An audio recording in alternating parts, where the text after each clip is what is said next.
Masaya ang reunion ng island girl ng Cebu na si Shuvi Etrata at ang kanyang pamilya.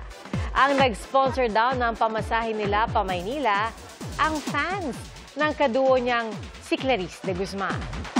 At over pa sa OA, ang closeness ng dalawa ngayon. Pero pag-amin ni Shuvi, nahirapan siya noong una, lalo't isa siya sa mga huling housemate na pumasok sa bahay ni Kuya.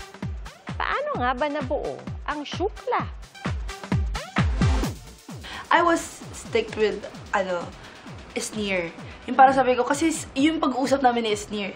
Pero nung nakita ko silang lahat, my heart really told me na it's mom. Pinaglaban niya po ako sa mga housemates. Parang nakikita ko na medyo somehow na medyo out of place ka, yung malayo ka na hanggang sa sabi ko, gusto ko siyang nagkwentuhan po kami.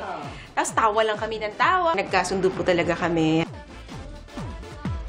Hanggang sa paglabas, dama ang pagiging malapit nila sa isa't isa. At sinundo pa nga ni Shuvi ang kanyang mom sa bahay ni Kuya papunta rito sa GMA. Mga kapuso, maging una sa saksi. Mag-subscribe sa GMA Integrated News sa YouTube para sa iba't ibang balita.